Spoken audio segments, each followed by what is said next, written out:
dice triaje, sí, pero triaje lo hace cualquiera, pero sin embargo es un punto bastante crítico y delicado para el que hay que estar capacitado, ¿no? Recordemos que vivimos en un sistema de salud donde tiene muchas deficiencias, muchos problemas, del cual vamos a conversar un poco a continuación. Si alguien tiene alguna pregunta o una aclaración, me la hace, no hay ningún problema. En los próximos minutos lo que trataremos de hablar es de definición de triaje, de hablar de la historia, un poco la historia del triaje, cuáles son los objetivos, por qué hacemos triaje, ¿no? Y luego los tipos de triaje. Hay dentro de los varios tipos de triaje un triaje tipo Manchester, que es el que se está adoptando o adaptando a nuestro sistema, las prioridades, el tiempo de triaje y algunos comentarios y conclusiones finales. Definición. O sea, ¿qué es triaje? Triaje es una clasificación de pacientes según su estado o gravedad de salud, ¿no? Es un proceso de evaluación clínica inicial que clasifica a los pacientes después, antes de una evaluación diagnóstica y terapéutica médica. Este triaje puede hacerse en varios campos, pero estamos hablando específicamente del triaje médico y del triaje a la emergencia, ¿no? Lo que trata de hacer, más que hacer un diagnóstico o un tratamiento, es una valoración. Y una valoración de acuerdo al riesgo de gravedad que tenga el paciente. El riesgo más grande que tiene el paciente en la emergencia es de que se muera, ¿no? Y el segundo objetivo es que tenga lesiones severas y graves. Entonces eso es lo que trata de detectar, ¿no? El riesgo de vida o riesgo de salud del paciente. ¿Cuándo hacemos triaje, ¿no? Triaje lo hacemos cuando la demanda sobrepasa la oferta.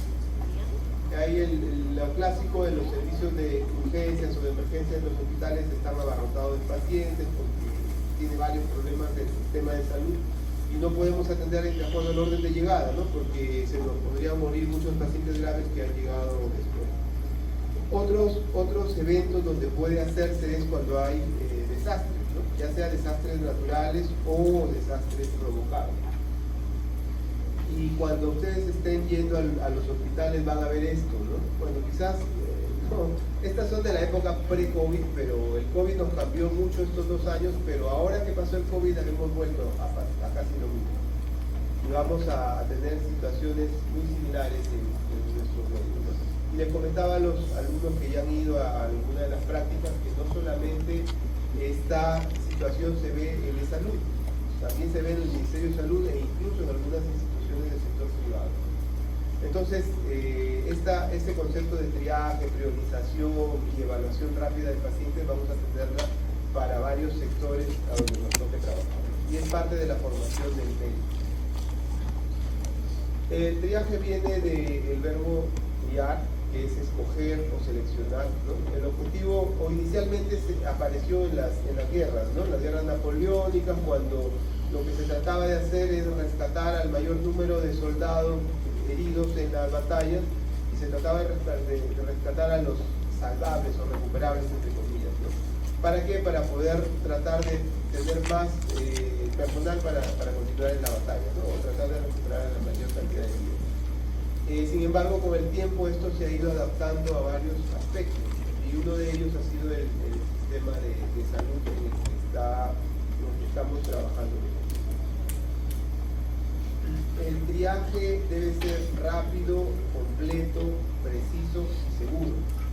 Sin embargo, todo en medicina no es exacto, no estamos en una ciencia exacta, ¿no? Nosotros estamos en una profesión que tiene parte de ciencia, parte de arte, parte de tecnología, y lo que tratamos de evaluar es la mejor calidad de atención, ¿no?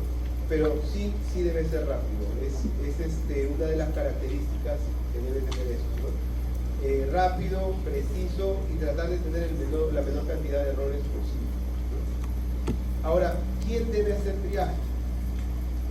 La recomendación es que debe serlo un personal con experiencia, que tenga buena capacidad de comunicación, discreción y comprensión también, capacidad organizativa y capacidad de decisión oportuna. ¿Esto significa que solo los médicos hacen triaje? No solo los médicos hacen triaje, depende del sistema.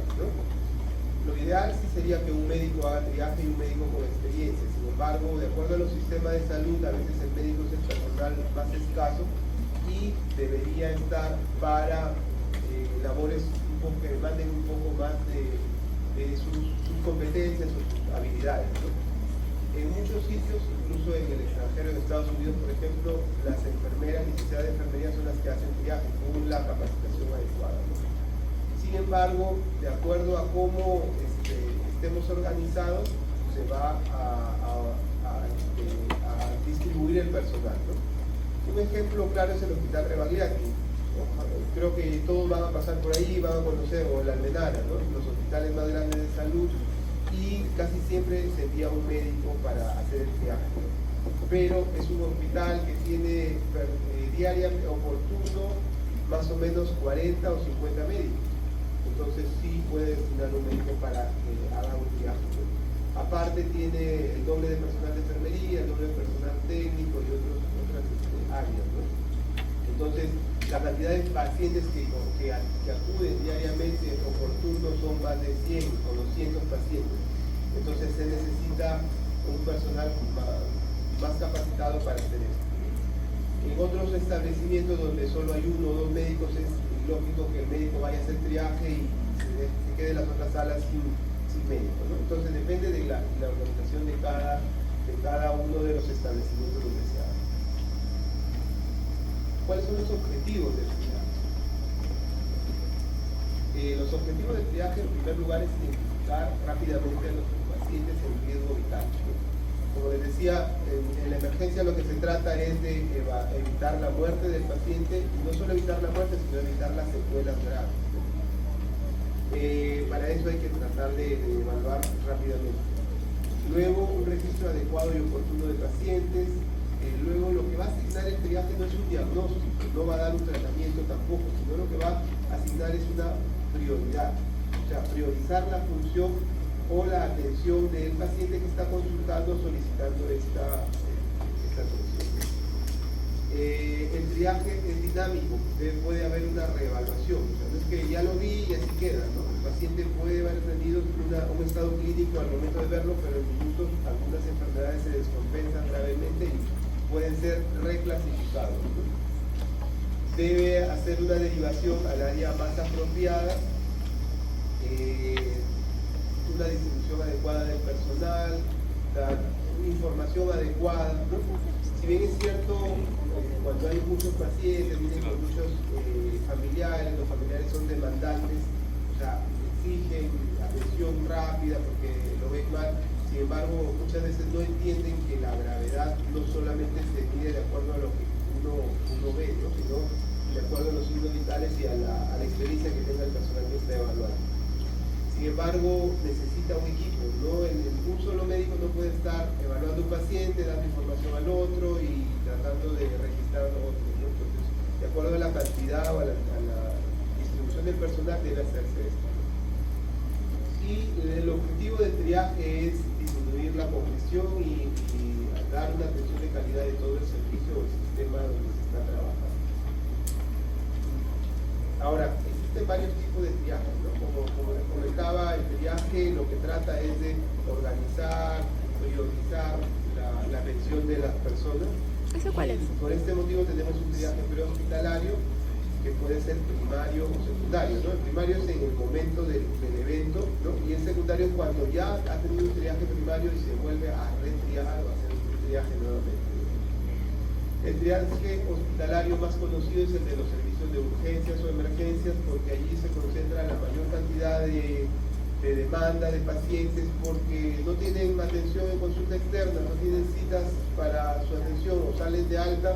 ¿Y dónde van? El único lugar que está abierto 24 horas es la emergencia, ¿no? Y muchos acuden, ya van a ver que la demanda de la gran mayoría de pacientes no son verdaderas emergencias, pues no son prioridades 1, 2 o 3, ¿no? Son prioridades de otro tipo, como ya vamos a hablar a continuación. Sin embargo, en el hospital también puede hacerse triaje en otros ambientes, ¿no? Es conocido el triaje de consulta externa, ¿no? Si bien es cierto, todos vienen citados o acuden a una cita de consulta externa, pero hay algunos pacientes que deben ser atendidos más que otros. O incluso aquí en la emergencia en el consultorio, el paciente puede estar descompensado y de acuerdo al triaje que le hagan en el consultorio puede ser derivado al servicio de emergencias o urgencias. Y en la unidad de cuidados intensivos hay otro tipo de triaje, ¿no? Esto se difundió, se conoció ya ampliamente por lo del COVID, la necesidad de ventilación mecánica, las llamadas camas UCI, ¿no? Sin embargo, desde antes la prioridad es, o el triaje que hacen los pacientes de UCI, los colegas de UCI es de acuerdo a la recuperabilidad del paciente. Es distinto al triaje que hacemos en emergencia, ¿no? En emergencia hacemos un triaje de acuerdo al riesgo vital en ese momento. En cambio, UCI da prioridades a los pacientes de acuerdo a la edad que tengan, la recuperabilidad, los porcentajes de mejoría, y en algunos pacientes que están en estado muy crítico o en horas finales tienen una prioridad mucho menor que la de otros tipos de pacientes. Y el otro tipo de triaje es el desastre, ¿no? El desastres naturales o el desastres provocados, ¿no? Aquí siempre me gusta comentar y hacer poner un ejemplo, ¿no? ¿Cómo podemos hacer triajes en un desastre, ¿no? Por ejemplo, un terremoto. Bueno, el desastre conocido más cercano, entre comillas, acá en Lima es el incendio de Mesa Redonda, ¿no? En el incendio de Mesa Redonda fallecieron, creo que algo de 600 personas, y en el terremoto que hubo en el sur del Perú fallecieron 200. Un terremoto que abarcó varias regiones o ciudades, tuvo menor mortalidad que un incendio en una gran ciudad y todo eso. Bueno, lo clásico son los movimientos sísmicos, y nos comentaban, ¿no? ¿Cómo puedes hacer el triaje más rápido? O sea, si hay un evento en un coliseo, por ejemplo, ¿no? Y hay múltiples víctimas, donde es muy difícil poder hacer triaje, ¿no? Entonces, ¿qué se puede hacer? Uno del equipo debe organizarse, hay distintas formas, ¿no? Pero un ejemplo práctico es, alguien debe tener un megáfono o algún dispositivo donde pueda escucharlo todos, se para al centro donde está y dice, a ver, todos los que quieran atención, acérquense hacia el lado derecho, una zona donde está despejada, ¿no? Entonces, todos los pacientes o las personas que se paren y se muevan para acá no van a requerir atención inmediatamente. Nosotros tenemos que ir con los que nos quedan ahí y tenemos que hacer el triaje hay pacientes que pueden ya estar fallecidos o pacientes que en realidad requieren atención más rápida, ¿no? Entonces, una forma rápida de hacer triaje en desastres es llamar a los que quieren y los que pueden movilizarse, mover, hablar, ellos son los que pueden esperar en un momento más. Entonces, los que nos quedan, que pueden ser varios, son los que hay que hacer otro tipo de triaje. Es un ejemplo en los casos de emergencia, de desastres, ¿no? De desastres de múltiples. La clasificación, ¿no? Les decía, el triaje primario es el que se hace en el lugar de un accidente, por ejemplo, ¿no? De un accidente, un desastre, y el objetivo inicial del triaje es estabilizar en lo que se pueda al paciente, principalmente el ABC, ¿no? Vía respiratoria, control de sangrados, hemorragia y reanimación cardiopulmonar, ¿no? Utilizando equipos básicos y de primeros auxilios. El triaje secundario es cuando ya los pacientes se han estabilizado y queremos ver si es que son transferibles o no son transferibles al hospital, ¿no? Ese sería un tipo de triaje secundario, ¿no? Aquí ya podemos ver los que son más recuperables o los que incluso se han estabilizado más después de la primera atención. Y luego vienen otros tipos hasta aquí también se comenta, por ejemplo, en el triaje en desastres hay unas tarjetas con colores, ¿no? Estos son sistemas abreviados de triaje donde tenemos que hacerlo generalmente para desastres, ¿no? El triaje short, por ejemplo, de las siglas en inglés, ¿no? Donde dice primero, el paciente puede caminar, si puede caminar por sí solo, pasaría a ser de un color verde, ¿no? Entonces necesita una atención posterior, no es una prioridad. Si habla sin dificultad y obedece órdenes sencillas, pero no puede caminar, es un color amarillo, ¿no? Si respira, signos, y hay signos de circulación, pero no puede caminar, está imposibilitado de movilizarse por sí solo, sería una prioridad en rojo, ¿no? O sea, el verde es el menos grave y el rojo es el más grave. Y finalmente hay otra clasificación donde no respira, no hay ritmo cardíaco, no hay pulso central, entonces el paciente fallecido y se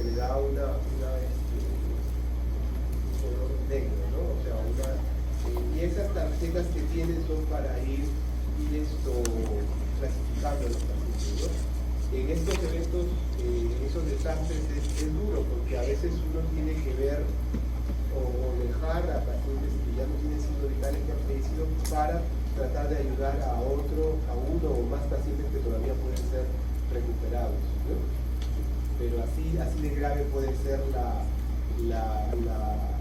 evaluación o el triaje que se hace en el caso de un desastre o en el momento en el sitio de un accidente masivo. Otra forma de triaje pues, un triaje simple es el STAT, ¿no? Donde inicialmente igual se dice puede deambular, puede caminar, luego se hace una evaluación si está respirando solo, hay una ventilación presente, ¿no? Si no hay respiración presente, vamos a ver si hay pulso central, ¿no? Ya, y si no hay, entonces estaría en negro, ¿no? O sea, sería sin signo vital, es un paciente cadáver. Si hay hay pulso central, pero no está respirando adecuadamente, sería catalogado como rojo, ¿no? Lo otro, si es que la ventilación está más de 30 por minuto, también es rojo. Si está menos de 30 por minuto, vamos a evaluar la circulación, ¿no? Y luego el nivel de conciencia, ¿no? En este caso evaluamos respiración, o sea, ventilación espontánea, el pulso central y el nivel de conciencia. El nivel de conciencia principalmente si obedece órdenes sencillas, ¿no? Señor, levante las manos o doble las piernas. Y si obedece, entonces estaría en el grado amarillo. Pero si no hay un adecuado nivel de conciencia, estaría en el grado rojo.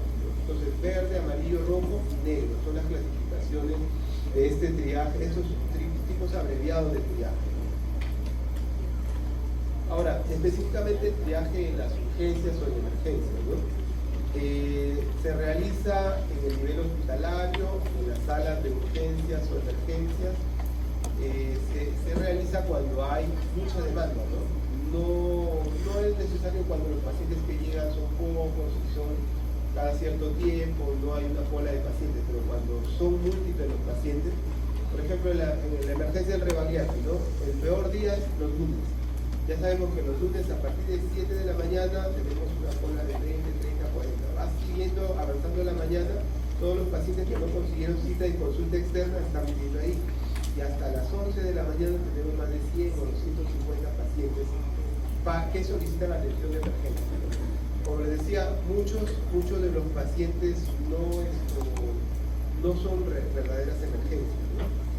Y en nuestro sistema de salud en el Perú, acudir a la emergencia es de libre demanda, o sea si se te ocurre que tienes una emergencia, vas al sistema de emergencia, ¿no? Quizás lo que sí divide ahí es que si es asegurado o no es asegurado, ¿no? Si no eres asegurado, aquí tenga la peor emergencia, no te van a recibir en un lugar de salud. Sin embargo, tenemos una nueva ley de emergencia donde el paciente que tiene una real emergencia, o sea, prioridades 1 o prioridades 2, debe ser atendido en cualquier establecimiento de salud, Ministerio de Salud o sector privado. Sin embargo, debe ser estabilizado y derivado, ¿no? Incluso dice atendido, se van al extremo, dice, si tiene una apendicitis deben operarle en la clínica más cara. Pero lo que no dice la ley es que después de que pasó la emergencia, deben devolver todo lo que han gastado en esa clínica, ¿no? Bueno, pero nos vamos a la parte práctica. Si hay una real emergencia, prioridad 1 o 2, debe ser atendido, estabilizado y luego referido a la institución a la que le corresponde atender, ¿no? Les comentaba que en el Perú la gran mayoría, podríamos decir más del 95% de pacientes van por ellos mismos, por iniciativa propia. En otros sistemas de salud hay un sistema un poco más interconectado donde el médico o el personal de salud es el que deriva a la emergencia del paciente por ciertas criterios, ¿no? Entonces vienen referidos o derivados. En nuestros hospitales no, todavía en la mayoría es así. ¿Y por qué? Porque el sistema no funciona bien, ¿no? Sí hay un sistema prehospitalario que está mejorando desde hace varios años, que es el SAMU, que ha integrado las ambulancias de los bomberos, del Ministerio de Salud y de otros hasta algunos de salud, para tratar de responder a las llamadas de emergencia o de auxilio que se pide a la población, ¿no? Es un poco mejor en las ciudades grandes, en las ciudades alejadas es mucho menos. Y en el área rural, bueno, ni qué decir, ¿no? Cada uno va a llegar al centro de salud con sus propios medios y como pueda. Les decía que hay una demanda libre y muchas veces los centros grandes de emergencia estaban saturados, por eso debe hacerse el triaje. Entonces, hay varios modelos de triaje hospitalario, ¿no? Vamos a comentar algunos de ellos y de acuerdo a eso vamos a ir viendo, ¿no? Quizás uno de los primeros en el mundo es el sistema australiano de triaje, ¿no? Desde 1993 el Colegio Australiano de Emergencia diseñó un sistema de triaje en el que se trataba de dar ciertas prioridades, ¿no? Allí, desde esa fecha, ya es donde se plantean 5 prioridades, ¿no? Y por ejemplo, la prioridad 1 es el paciente que requiere resucitación inmediata. Prioridad 2 se pone como término emergencia. Prioridad 3, una urgencia o urgente. Prioridad 4, semi-urgente. Y prioridad 5, urgente. A estos 5 niveles se le agregó variantes fisiológicas mayores, ¿no? O sea, ya se van agregando signos vitales, se van agregando otros datos del paciente. Esto cada año y cada cierto tiempo se van revisando y actualizando. Esto comenzó en una de las ciudades de Australia, pero finalmente se difundió a todo el país y es uno de los sistemas de triaje que funciona con mayor efectividad a nivel del mundo, ¿no? Luego tenemos el triaje canadiense, ¿no? Que más o menos por esa fecha plantea también 5 prioridades y le cambia un poco el nombre a las 4 y 5, ¿no? Pone resucitación, emergencia, urgente, menos urgente y no urgente. Los criterios son similares, ¿no? El doctor Rondado hablaba que la norma de emergencia del Perú del 2006 todavía mantiene de 4 niveles, ¿no? Actualmente en el mundo ya son sistemas de 5 niveles de prioridades, 5 prioridades. Y luego, bueno, casi simultáneamente por ahí también salió el sistema de triaje Manchester, ¿no? Manchester es la ciudad de Inglaterra donde se inició a aplicar esto. Sin embargo, es el que poco a poco ha ido teniendo mayor auge, a nivel del Reino Unido primero y después a nivel internacional. Aquí es similar a los otros, pero incorpora síntomas y diagnósticos centinelas, ¿no? Y hace una relación de 52 motivos de ingreso para ir a la emergencia basados en su estadística local. Y usa algunos discriminadores. Y lo que hace aquí es crear un software, ¿no? Que poniendo algunos datos iniciales va a arrojar una prioridad, ¿no? una máquina, una computadora. Aquí combina más o menos el triaje o la prioridad con los colores que antes estábamos viendo, ¿no? Aquí agrega 2 colores más, ¿no? El rojo, que es la prioridad 1, el que requiere resucitación. El anaranjado, la prioridad 2 sería, ¿no? Le pone como muy urgente. El amarillo es una prioridad 3, ¿no? Y el verde la prioridad 4 y el azul prioridad 5, ¿no? Incluso aquí en el Manchester le asignan un tiempo. La prioridad 1 debe atenderse inmediatamente, ¿no? Porque si no el paciente va a morir. La prioridad 2 tiene aproximadamente 10 minutos para atenderse, la prioridad 3 hasta 60 minutos, la 4 hasta 120 minutos y la 5 240 le pone, ¿no? Pero en realidad después vamos a comentar porque la prioridad 5 no debería atenderse en el servicio de emergencia, debería ser derivado a otro ambiente. Y dentro de los discriminadores que habla el Manchester está hablando del riesgo vital, el nivel de conciencia, la presencia de hemorragias en el paciente, ¿no? Alteraciones severas de la temperatura corporal, el dolor, ¿no? El nivel o grado de dolor es uno de los indicadores. tiempo de evolución, ¿no? El abrupto le dice a lo que sucede en segundos o minutos, el agudo entre minutos a horas y los recientes entre horas a día, ¿no? Más o menos es la asignación de tiempo que se le da, ¿no? Y después, por cada patología específica le agregan unos criterios, ¿no? O sea, por ejemplo, viene una gestante, pone ahí si la gestante ha tenido cefalea o sangrado u otras cosas, ¿no? Eso es más o menos lo que hace el sistema de Manchester y todo lo integra en un software, ¿no? Que con cada 5 años se viene revisando. Por ejemplo, ¿no? Cuando hablamos de riesgo vital, ¿no? ¿Cuáles serían los indicadores, ¿no? El riesgo vital es el que reconoce como amenaza las funciones vitales principalmente, ¿no? Y aquí hablamos de compromiso de vía aérea, ¿no? Compromiso de vía aérea, el estridor es el ruido que produce por edema o algún cuerpo extraño en la glotis, ¿no? Lo considera un signo de mucha gravedad. Solo la presencia de estridor lo pasaría a ser prioridad 1, ¿no? Respiración inadecuada, por ejemplo, ¿no? O más de 30 respiraciones por minuto o menos de 10 respiraciones por minuto también lo pasaría como una prioridad 1, ¿no? O la presencia de shock, ¿no? Hipotensión, signos de hipoperfusión, trastorno de conciencia también lo considera como esos serían los criterios de riesgo vital, lo que nos indicaría que un paciente tiene una prioridad 1. Otra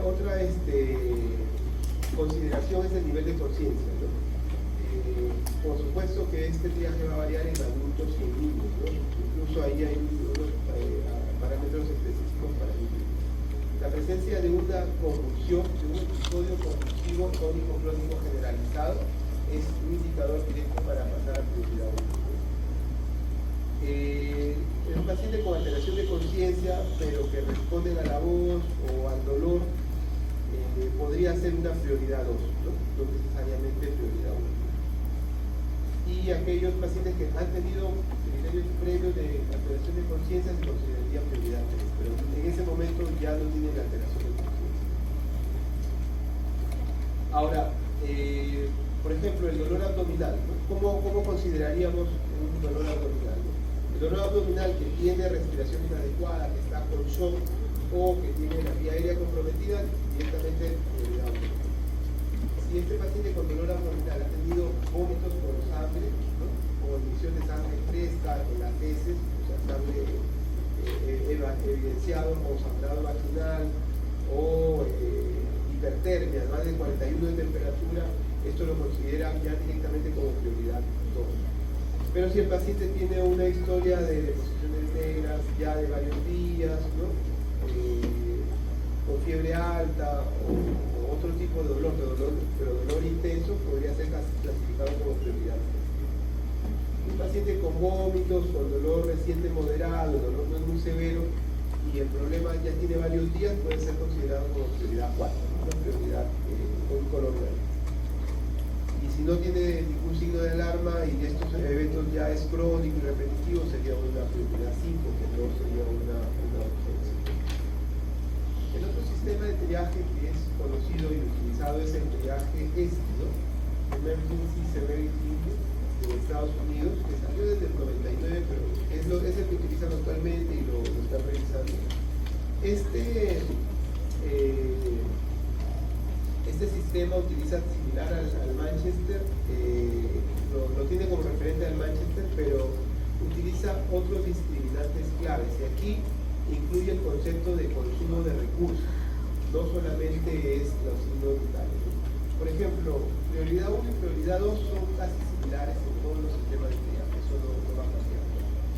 Pero en prioridad 3 son pacientes con necesidades múltiples de exploraciones diagnósticas y terapéuticas, o sea, va a recibir varios tratamientos, va a requerir varios análisis. Prioridad 4 es el paciente con necesidad de una evaluación, un examen auxiliar o un tratamiento ambulatorio. Y la prioridad 5 es la que no va a requerir nada que sea medicación parenteral y ningún examen auxiliar, solamente va a requerir una atención, una medicación vía oral y tal. Ellos lo consideran así, para diferenciar las prioridades 3, 4 y 5. aquí hay unos ejemplos de cómo más o menos funciona, ¿no? Plantean cuatro puntos claros, ¿no? El primero, por ejemplo, dice si el paciente requiere atención inmediata para salvar la vida, que sería una prioridad 1. Si no es así, la siguiente evaluación, en el panel o en el cuadro B, dice situación de alto riesgo, o el paciente está confuso, letárgico o desorientado, o el paciente tiene distrés o dolor severo. Si tiene alguno de estos signos, pasaría a ser una prioridad 2, ¿no? Y si no tiene ninguno de estos, se va a evaluar cuántos recursos requiere para la atención, ¿no? Si es ninguno, o sea, solo es una pastilla bioral y se va a la casa, le ponen prioridad 5. Si va a requerir una intramuscular, por ejemplo, para el dolor fuerte, le ponen 4. Y si va a requerir más, entonces van a evaluar otras cosas, ¿no? La frecuencia respiratoria, de acuerdo a la edad del paciente, o la frecuencia cardíaca y la saturación de oxígeno. Y aquí los pacientes los pueden distinguir, o se queda con prioridad 3, o si tiene alguna alteración de alguno de estos signos, pasa a prioridad 2. Entonces, esa es la forma de más o menos cómo se evalúa o cómo se evalúan los criterios para el triaje, ¿no? Por supuesto, necesita capacitación, necesita bastante experiencia en este sistema de evaluación. Los sistemas de salud son distintos, ¿no? Acá en Perú, el Ministerio de Salud paga todos sus exámenes, todos sus tratamientos. En el salud no se paga nada, en los privados, si tienes seguro, te lo asumen parte, si es que lo consideran una emergencia. Si no tienes seguro, tienes que pagar todo distinto, ¿no? En otros sistemas, por ejemplo, en la mayoría de Europa o en Argentina, todo es gratis. En Brasil también. En Estados Unidos depende mucho de la cobertura y de la clasificación que le den a la atención, ¿no? Por eso es distinto. Y aquí se basa mucho en el uso de recursos. ¿Qué más? ¿Qué consideran recursos allí, ¿no? A los exámenes de laboratorio de sangre o de orina, electrocardiograma, rayos X, tomografía, resonancia o ecografía, a la necesidad de hidratación parenteral, medicaciones intravenosas, intramusculares o nebulizaciones, alguna interconsulta o procedimientos como sonda vesical o sedación. No se considera un recurso extra para el triaje, específicamente hacer historia clínica, el examen físico, solución vía oral, medicación por vía oral o evaluaciones simples, ¿no? Curaciones simples de esto le decía que a los pacientes que no son de prioridad 1 ni 2 les hacen una evaluación para ver si consideran como prioridad 3 o prioridad 2 si tienen alteraciones tanto de la frecuencia cardíaca como de la frecuencia respiratoria y la saturación de oxígeno. Aquí hay un ejemplo de cómo más o menos se consideraría, ¿no? Si una persona acude a la emergencia, al llegar al triaje convulsiona, si está convulsionando en ese momento, inmediatamente sería una prioridad 1, ¿no? Pero si otra persona llega con un dolor muy intenso, el dolor intenso le da una prioridad 2, ¿no? Si acude una persona de 45 años, por ejemplo, requiere 12 horas de carencia derecha, con grado de 15, funciones vitales estables, este podría pasar a ser una prioridad 3, ¿no? Porque estamos hablando de un déficit neurológico pero ya tiene 12 horas, ¿no? Si tuviera menos de 3 horas o menos de 4 horas, cambiaría mucho la prioridad en este paciente, ¿no? Otro ejemplo, ¿no? Una mujer de 23 años en emergencia requiere disuria, poliacuria, sensación febril, pero sus signos vitales están estables, pasaría a ser incluso una prioridad 4, ¿no? No sería un cuadro agudo. Otro ejemplo, una persona de 30 años que va a la emergencia por un dolor faríngeo de hace 2 días, es punto verdoso, pero no ha tenido fiebre, sus signos vitales están estables, no tiene ninguna alteración, esa no sería una urgencia y debería atenderse en forma en consultorio externo, ambulatorio de otros sitios. Otro sistema de triaje planteado es el italiano, ¿no? Casi todos, les decía, los sistemas, las prioridades 1 y 2 son similares, ¿no? El primero, el código 1 o la prioridad 1 es una emergencia, necesita atención inmediata. La prioridad 2 es un acceso, una atención más rápida, algunos le llaman urgencia, a otros le llaman urgencia mayor y a la prioridad 3 le llaman urgencia menor, ¿no? La prioridad 3 también requiere atención, aquí los tiempos cambian un poco, ¿no? Hasta 60 minutos le dan a la prioridad 3. La prioridad 4 dice una urgencia menor, donde el paciente puede incluso hasta pasar 2 horas esperar 2 horas para atenderse, ¿no? Y finalmente la prioridad 5, donde no es una urgencia y no debería atenderse en el sistema de emergencia, ¿no? Entonces, ¿cuál sería el objetivo de la clase? Es que ustedes conozcan más o menos cuáles son los criterios que se tienen para evaluar y para asignar una prioridad, ¿no? ¿Qué es el triaje? ¿Por qué es importante? ¿Y qué es cómo lo debemos interpretar?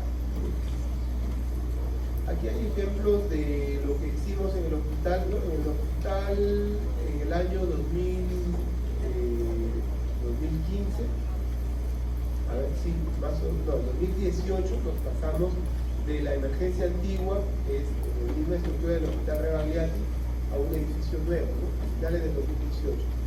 Y lo que se hizo es tratar de implantar un sistema de triaje ahora estructurado, tipo Manchester, para más o menos evaluar, ¿no? Aquí estamos en el año, lo azul era el 2017, ¿no? En el 2017 teníamos, la gran mayoría era prioridad 2, ¿no? Sin embargo, en el 2018, con la mejor adaptación o implementación del triaje estructurado, se ve que la prioridad 2 no era en realidad prioridad 2, ¿no? Sino era prioridad 2 o 3, y la prioridad 1 siempre es menos del 5% de las atenciones de la emergencia, ¿no? Son los pacientes más graves, no son los más frecuentes, pero debemos saberlos identificar porque son los que se mueren y se complican. Aquí está un ejemplo, ¿no? Y recordemos, ¿no? En los hospitales, en los servicios de emergencia tenemos la unidad de shock trauma, que es la unidad donde se deben atender los pacientes para estabilizarlos, no solamente de traumas, sino también de otras enfermedades médicas, pero el objetivo principal es estabilizar al paciente, ¿no? Y aquí se trata a las prioridades 1. La prioridad 2 podría tratarse en shock trauma algunas veces.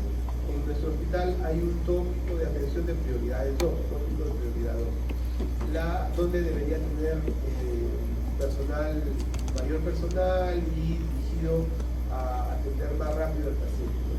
Prioridad 3 es parecido a un consultorio externo, pero donde se pueden administrar o realizar algunos exámenes auxiliares.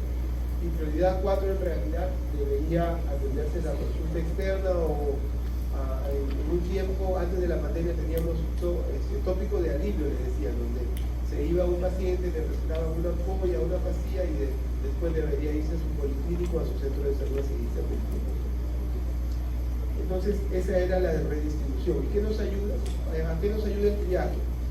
El triaje nos ayuda a redistribuir mejor nuestros recursos, ¿no? Un paciente de prioridad 3 o 4 no es adecuado que vaya a la unidad de trauma shock porque no nos va a desperdiciar recursos. Cuando tengamos un paciente que en realidad lo necesite, no vamos a tener ambiente donde atenderlo y el personal que está ahí encargado no va a utilizarse de la mejor manera, ¿no? En cambio, como les decía, los de prioridad 3 o 4 son la mayor cantidad de pacientes, en cambio la prioridad 1 o 2 son la menor cantidad de pacientes. Ahora, otros aspectos importantes para el triaje, ¿no? Debe cumplir algunas condiciones, tener el acceso directo para ambulancias sin obstáculos que pidan el acceso, el ingreso, debe estar en la puerta que da a la calle del servicio de emergencia, ¿no? Tanto para recibir los pacientes ambulatorios como para recibir a las ambulancias o a las unidades móviles que traigan a los pacientes, ¿no? Algunas veces incluso los bomberos o los mismos policías o los mismos familiares llevan en su mismo vehículo a los pacientes, no hay que tratar de evaluarlos, ¿no? Debe tener una cubierta adecuada, techado, con paredes que protejan al personal, porque muchas veces el personal de triaje está expuesto a todo, ¿no? Está expuesto a los familiares reclamones, a veces a los pacientes que a veces pueden ser agresivos, o incluso en algunas zonas, ¿no? Por ahí habían videos donde llegaban con armas de fuego hasta la zona de triaje, ¿no? En la época del COVID, no sé si se acuerdan, creo que fue en el hospital Capitán de Heredia. No se podía atender a un paciente le negaron la atención porque no era grave y después vino el familiar con queriendo tomar la fuera. Y en el mismo hospital Rebaquea que muchas veces ha habido agresión. Pero siempre hay un personal de vigilancia que debe estar allí para dar el soporte a eso. Debe tener una iluminación adecuada, fácil acceso, un acceso directo a la unidad de shock trauma, porque si detectamos un paciente muy grave, la atención debe ser inmediata, ¿no? En nuestro hospital se discute, dice, ya el paciente llega a la puerta del triaje y le dicen prioridad 2, llega por un dolor torácico. Vaya tópico de prioridad 2, y va a subir una rampa que es como una cuadra y cuando llega allá ya llega en prioridad 1 porque hizo y empeoró su parto y todo eso. Bueno, en realidad lo que debe hacer es el camillero o el técnico que está ahí ponerle una sierra de activar, ¿no? Pero este es un ejemplo de la situación que pone en riesgo la continuidad física del viaje con la unidad de shock trauma o de la unidad de atención, ¿no? Generalmente en shock trauma, nuestro triaje está en la puerta de la calle y la unidad de shock trauma está en el segundo nivel, pero los que vienen en ambulancia suben directo en la misma ambulancia y lo dejan ahí casi en la puerta del triaje, ¿no? Debe tener acceso, conexión telefónica, soporte informático y el área debe ser adecuada, ¿no? Por lo menos 6 metros cuadrados que tenga condiciones adecuadas, ¿no? Ahora, algunas veces, de acuerdo a la condición del triaje, no podemos estar tomándole la presión, los signos vitales, la respiración y temperatura a todos, ¿no? De acuerdo a la gravedad del paciente, le podemos incluso detectar algunos signos, dificultad respiratoria. El saturómetro ahora se ha vuelto un aliado bastante útil en los triajes, incluso en los domicilios, ¿no? Pero eso, al detectar ya algún criterio de prioridad 1, debemos referirlo rápidamente, ¿no? al paciente. Si el paciente está más o menos tranquilo, entonces ya podemos tomarle la presión con los otros signos vitales. Este era nuestro hospital, nuestra emergencia antes de la pandemia, y ahora se volvió a poner así, por si acaso.